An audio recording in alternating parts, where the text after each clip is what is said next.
इधर मेरे को अब ब्रोकरेज, नेक्स्ट टॉपिक है ब्रोकरेज। ब्रोकरेज होता क्या है? अपन डायरेक्टली स्टॉक मार्केट में जाके शेयर्स को ना खरीद सकते हैं ना ही बेच सकते हैं। तो उसके लिए हमें क्या करना पड़ेगा? उसके लिए हमें या तो रजिस्टर्ड मेंबर्स या फिर ऑर्गेनाइजेशन होते हैं जो ब्रोकरेज का काम करते हैं, और उनसे हम अपना काम, कुछ नॉमिनल फीस लगता है, एक फीस पर्टिकुलर लगता है, वो फीस पे करके हमें जो शेयर्स है वो खरीद सकते हैं हम या बेच सकते हैं। उनके थ्रू अपने आप कुछ नहीं कर सकते। अगर हमें करना है तो हमको रजिस्टर्ड मेंबर बनना पड़ेगा। तो कोई एजेंट के थ्रू हम अपने स्टॉक को बेच सकते हैं, खरीद सकते हैं, शेयर को खरीद सकते हैं, इस प्रकार से कर सकते हैं।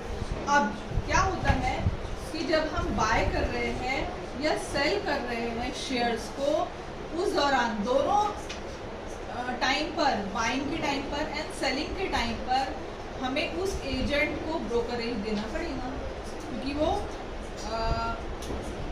फुकट के काम तो नहीं करेगा। मीन्स कुछ अमाउंट लिए बगैर अपना काम नहीं करके देगा। कोई भी जो है हमारा काम करने के बदले कुछ एक अमाउंट लेगा, उसको हम कहते हैं ब्रोकरेज। तो ये ब्रोकरेज जो है वो कुछ परसेंटेज रहता है, कभी कुछ नॉमिनल रुपीस रहता है, इस प्रकार से रहता है। अब जैसे अगर हम शेयर को बाय कर रहे हैं, शेयर खरीद रहे हैं हम, तो buying price of one share is equal to market value plus brokerage पड़ेगा। हम खरीदने जा रहे हैं, एक शेयर खरीदने जा रहे हैं, तो उसकी मार्केट वैल्यू सपोज 150 रुपीज़ है एक शेयर की मार्केट वैल्यू, तो हम वो देंगे प्लस और क्या देंगे, उस पर्सन को ब्रोकरेज देंगे। तो दोनों को ऐड करेंगे, पर बाइंग प्राइस में market value of brokerage add किया जाता है, इतना पैसा हमें देना है। सेलिंग प्राइस, खरीद रहे हैं हम, एक शेयर खरीद रहे हैं 150 रुपीज़, अगेन वही शेयर की कीमत है। अगर हम बेच रहे हैं 150 रुपीज़, हमको बेचना है, ठीक है, तो मार्केट वैल्यू 150 है, और ब्रोकरेज जो भी ब्रोकर को हमें देना है उसको 150 माइनस, सपोज 8 रुपये देना है उसको, 150 माइनस 8 करेंगे, 142 रुपीज़ हमें मिलेगा। समझा ये? जब हम खरीदेंगे मार्केट वैल्यू प्लस ब्रोकरेज करेंगे, जब हम बेचेंगे, सेलिंग करेंगे, मार्केट वैल्यू माइनस ब्रोकरेज करेंगे। ये समझा? अब इसके बाद है नेक्स्ट टॉपिक है जीएसटी देना पड़ेगा ब्रोकरेज पर भी, जीएसटी और ब्रोकरेज सर्विस। एसएसी जहाँ लिखा है उसका मतलब है सर्विस अकाउंट कोड।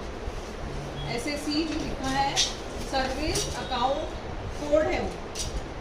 यहाँ पर पेज नंबर 104 में देखो, you can find the SSC for brokerage services, service account code उसका मतलब है।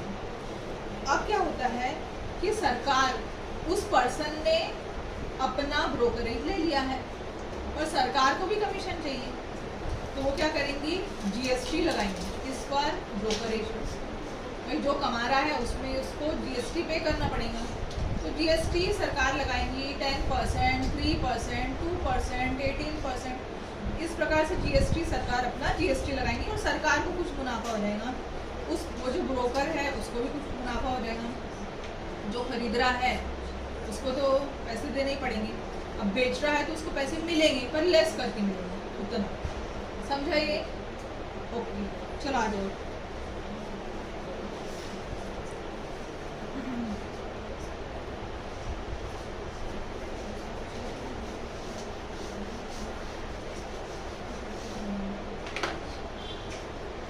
एग्जाम्पल ले रहे अपन, suppose a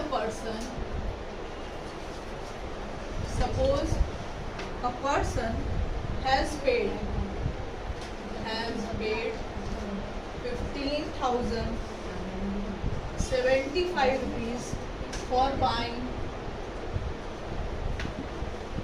100 shares. In that 75 is the brokerage.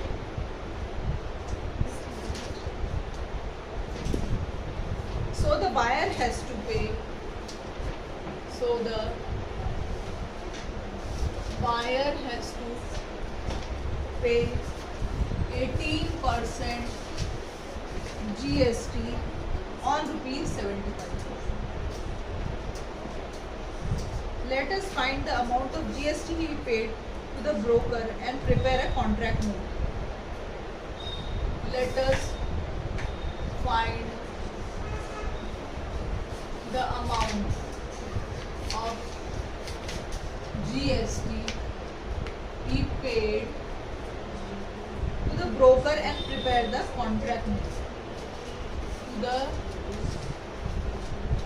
broker and prepare the contract. सबसे पहले क्वेश्चन का मतलब समझाती हूँ मैं, फिर अपन सॉल्व करेंगे. Suppose a person has paid rupees 15,075 for buying 100 shares. 100 share खरीद रहा है वो. अगर वो शेयर खरीद रहा है while buying one share, तो हमने क्या किया था? मार्केट वैल्यू प्लस किया था या माइनस किया था? प्लस किया. बाय करने के टाइम पे मार्केट वैल्यू प्लस ब्रोकरेज. ठीक है. हाँ, तो बाइंग है, ये ध्यान रखना है, मार्केट वैल्यू प्लस ब्रोकरेज करना पड़ेगा. So he has paid 15,075 for buying 100 shares.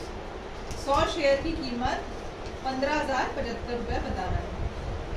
In that rupees 75 is a brokerage. 75 rupees brokerage है उसमें से. अगर 75 रुपीज ब्रोकरेज है तो कितना अमाउंट है शेयर के लिए? 15,075, उसमें 75 रुपीज ब्रोकरेज को दे रहा है. तो कितने अमाउंट का शेयर पड़ रहा है? 15,000 का शेयर पड़ रहा है. 100 शेयर की कीमत 15,000 रुपये है. तो एक शेयर की कीमत कितनी होगी? 8 करोड़ 00. ठीक है. Okay. Now so the buyer has to pay 18% GST on rupees 75. Let us find the amount of GST he paid to the broker and prepare the contract. अभी ये पे कर रहा है 18% GST. जो बायर है, जो खरीदार है, वो GST पे कर रहा है 18% 75 रुपीज़ का. तो हम क्या करेंगे? GST निकालेंगे. ठीक है. चलो सॉल्यूशन.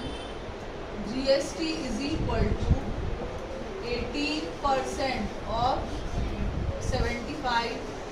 18 परसेंटेज हटाने के लिए divide by 100 into 75. 25 3 25 4 so 18 into 3 upon 4. Now 2 2 2 9 18. So this would be 27 by 2, that is 13.5 rupees. तो GST कितना बना? 13.5 बना. अब इनका क्वेश्चन क्या है? अगर GST 13.5 है तो CGST कितना होगा? यस. 13.5 का हाफ कितना होगा? 6.25. और SGST भी कितना होगा? 6.25. मिल गया सब हमको. GST मिल गया, CGST इसी से मिल जाएगा और SGST भी वही होने वाला है. ठीक है. अब इनको कॉन्ट्रैक्ट नोट बना के देना है, तो कॉन्ट्रैक्ट नोट लिखोगे. कॉन्ट्रैक्ट नोट एक बॉक्स तैयार करेंगे अपन.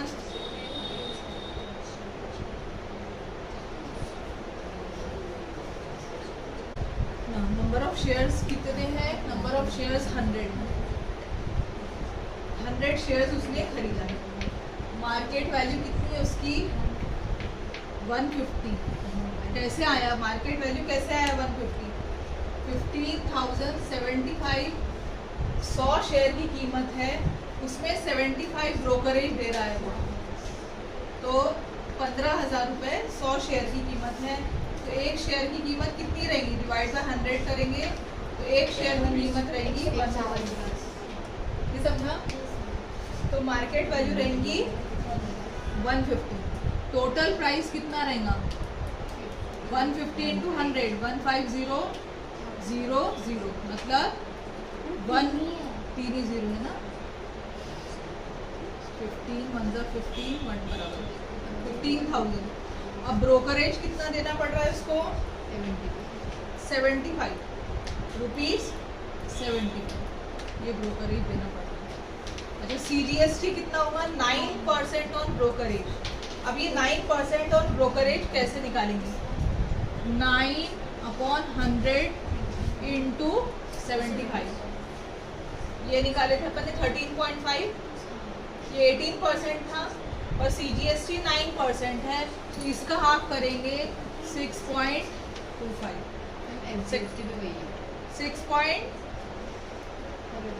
13.5 को 2 से डिवाइड करेंगे 2 6 12 2 7 14 2 5 10 तो 6.75 ये भी 6.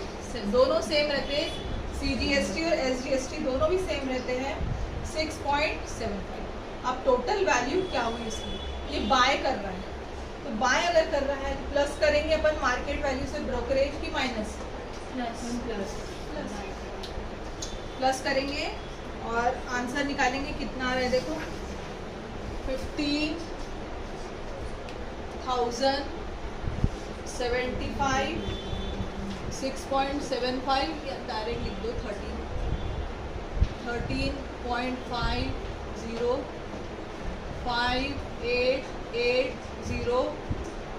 15088.5 किस किस को ऐड करें हमने 15,075 ये ब्रोकरेज देना पड़ रहा है CGST 15,000 प्लस 75 प्लस 6.75 प्लस 6.75 इतना अमाउंट जो है उसको देना पड़ेगा क्योंकि वो खरीद रहा है तो इसको टोटल करके 15088.5 रुपीज़ ये टोटल वैल्यू उसको देंगे। समझे बच्चों जहाँ पर बाय कर रहा है तो मार्केट वैल्यू प्लस ब्रोकरेज करना है जहाँ पर वो सेल कर रहा है मार्केट वैल्यू माइनस ब्रोकरेज करेंगे दोनों में ये फर्क है बस इतना फर्क ध्यान में रखना है। ओके करो।